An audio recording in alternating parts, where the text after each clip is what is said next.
শক্তি আহে এটা শান্ত মনৰ পৰা। গীৰ্জাৰ সামূহিক প্ৰাৰ্থনা শেষ হৈছে মাত্ৰ। এনেতে এদিন 15 বছৰমান বয়সৰ ছোৱালী এজনীয়ে মোৰ ওচৰ চাপি সুধিলে, ডক্টৰ পিলে, আপোনাক কথা এটা সুধিব পাৰোঁনে? মই তেওঁক খন্তেক পৰ ৰ'বলৈ ক'লোঁ। বহুত মানুহ শাৰী পাতি ৰৈ আছিল। তেওঁলোকৰ প্ৰত্যেককে কৰমৰ্দন কৰি বিদায় দিয়াৰ পিছত মই তেওঁক মোৰ পঢ়া কোঠালৈ লৈ গ'লোঁ। বহিবলৈ দি মই সুধিলোঁ, কোৱা, কথাটো কি? মই ভাবিছিলোঁ তাই স্কুলত সন্মুখীন হোৱা কিবা সমস্যাৰ কথা ক'ব। পিছে নহয়, মোক আচৰিত কৰি দি তাই ক'লে, সমস্যাটো হ'ল মোৰ মাক লৈ। মাৰ ৰাতি টোপনি নাহে। তেওঁক টোপনি অহাব পৰা কিবা উপায় এটা মোক লাগে। মই নিজে জনা অনুৰূপ সমস্যা এটাৰ কথা মোৰ মনত পৰিল। বহুত দিনৰ আগৰ কথা। হোটেল এখনত পুৱাৰ জা জলপান খাই থাকোঁতে এজন মানুহে ক'লে বোলে আগদিনা ৰাতি তেওঁৰ টোপনিয়ে নাহিল। শুবলৈ যোৱাৰ আগতে খোৱা কফি পিয়লাই কিজানি ইয়াৰ কাৰণ বুলি তেওঁ ভাবিছিল। তেনেতে আন এজন মানুহে মাত লগালে। মই কিন্তু বেছ ভালদৰে শুলোঁ। তেওঁ ক'লে, অৱশ্যে মই মোৰ টোপনি নিওৱা কাইদাটো প্ৰয়োগ কৰিছিলোঁ। সেইটো অব্যৰ্থ। কথাটো ভাঙি পাতি ক'বলৈ মই তেওঁক খাটনি ধৰিলোঁ। তেওঁ মোক তেওঁৰ টোপনি নিওৱাৰ অব্যৰ্থ কাইদাটোৰ কথা এইদৰে ক'লে। মই সৰু হৈ থকা কালৰ কথা। পিতা আছিল খেতিয়ক মানুহ।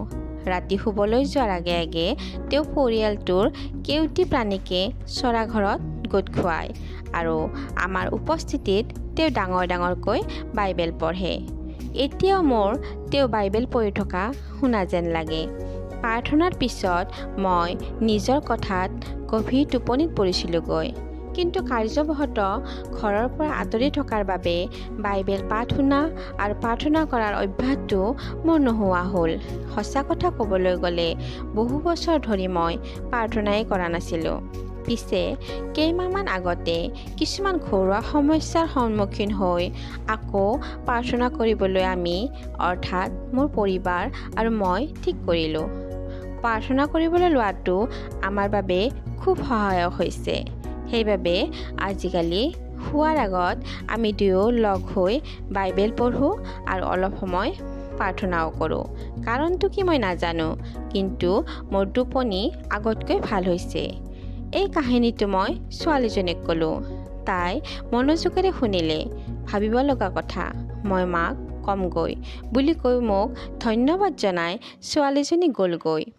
কিছুদিনৰ পিছত তাই মোক ক'লে বোলে প্ৰাৰ্থনা সম্পৰ্কে দিয়া পৰামৰ্শটো মাকে গ্ৰহণ কৰিছিল আৰু টোপনি ধৰোৱা বড়ি খাবলৈ এৰি পেলাইছিল। আজিকালি গা মন বেয়া লাগিলে তাইও প্ৰাৰ্থনা কৰে আৰু শান্তি পায়।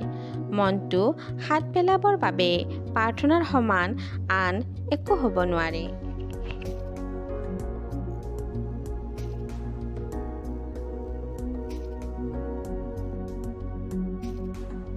এগৰাকী চিকিৎসকে মোক এবাৰ কৈছিল, মোৰ ওচৰলৈ অহা বহুতো ৰোগীৰ ক্ষেত্ৰত তেওঁলোকৰ চিন্তা ভাৱনাবোৰৰ বাহিৰে অন্য একো বিকাৰ মই দেখা নাপাওঁ। বহুতৰ বাবে মই সদায় লিখা ব্যৱস্থাপত্ৰ এখনকে লিখোঁ। পিছে এই ব্যৱস্থাপত্ৰখন কোনো ঔষধৰ দোকানত পোৱা নাযায়। এই ৰোগ নিৰাময়ৰ ব্যৱস্থাটো হ'ল বাইবেলৰ এটা লাইনটোত কোৱা হৈছে, তোমাৰ মনটো নতুন কৰি লৈ তুমি তোমাৰ পৰিৱৰ্তন সাধন কৰা। আগতকৈ বেছি সুখী আৰু বেছি স্বাস্থ্যৱান হ'বৰ বাবে তেওঁলোকে মনটো নতুন কৰি ল'ব লাগে। অৰ্থাৎ তেওঁলোকৰ চিন্তাৰ ধাৰাটো সলনি কৰিব লাগে। মানসিক শান্তি লাভ কৰাৰ এক প্ৰাথমিক পদ্ধতি হ'ল মনটো একেবাৰে উজাৰ কৰি পেলোৱাটো। মনটো তেনেই খালী কৰি পেলাব লাগে। মনত অশান্তি দিয়া চিন্তাবোৰ প্ৰতিদিনে জোকাৰি পেলোৱাৰ অভ্যাসটো কৰিব লাগে। নিজৰ আচৰণ সম্বন্ধে কিবা অনুশোচনা, আনৰ দুৰ্ব্যৱহাৰৰ বাবে পোৱা মানসিক আঘাত, কাৰোবাৰ প্ৰতি মনলৈ অহা বিৰূপ ভাৱ, এনে সমস্ত চিন্তা মনৰ পৰা নিতৌ আঁতৰাই পেলাব লাগে। এইবাৰ বেদনাদায়ক স্মৃতিবোৰ মনৰ পৰা দূৰ কৰিবলৈ কৰা প্ৰচেষ্টাই তোমাক সহায় কৰিব। নিজৰ মনটো গধুৰ কৰি ৰখা চিন্তা ভাৱনা কিছুমান কোনো বিশ্বাসযোগ্য লোকৰ আগত খোলাখুলিকৈ ক'লে মনটো পাতল পাতল লগাৰ অভিজ্ঞতা জানো তোমাৰ কেতিয়াও হোৱা নাই? পিছে মনটো খালী কৰি পেলালেই নহ'ব। খালী হ'লে মনটোত আন কিবা এটা সোমাব।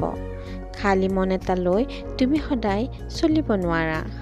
মনটোক সৃষ্টিশীল আৰু ইতিবাচক চিন্তাৰে ভৰাই পেলাব লাগে।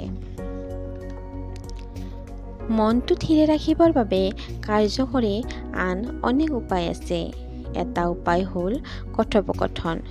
তুমি ব্যৱহাৰ কৰা শব্দসমূহ আৰু তোমাৰ গলাৰ আৱাজটোৰ ওপৰতো তোমাৰ শান্তি বা অশান্তি বহুদূৰ নিৰ্ভৰ কৰে। শান্তি বিচাৰিলে তুমি শান্তিৰ কথাই পাতিব লাগিব। ইতিবাচক গঠনমূলক কথা বতৰাই পৰিস্থিতি একতা সংযত কৰে। মনটো শান্তিৰে ৰখাৰ আন এটা উপায় হ'ল মৌন অৱলম্বন। বিশেষকৈ পৰীক্ষাৰ আগত নিতৌ কমপক্ষেও 15 মিনিট সময় একান্ত মৌন হৈ থাকিবা।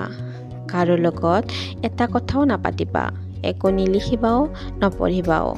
যিমান পাৰা কোনো কথাকে চিন্তা নকৰাকৈ থাকিবা। মানসিক শান্তিৰ বিষয়টোত আৰু এটা কথা সোমাই আছে। কিবা দুষ্কাৰ্যৰ বাবে যদি তুমি বিবেকৰ দংশনত ভুগিছা, তুমি যদি ফাঁকি কথা কৈছা, কাৰোবাক ঠগাইছা, কোনোবা বন্ধুক অপমান কৰিছা, তেনেহ'লে মানসিক শান্তি তুমি নোপোৱাটো ধুৰুপ। আমাৰ প্ৰত্যেকৰ মনতে এক চালিকা শক্তি থাকে। ই আমাক শাসন কৰে আৰু শান্তি দিয়ে। আমাৰ দুষ্কাৰ্যৰ বাবে ভগৱানৰ ওচৰত ক্ষমা ভিক্ষা কৰাৰ বাদে শান্তি লাভ কৰাৰ আন উপায় নাই।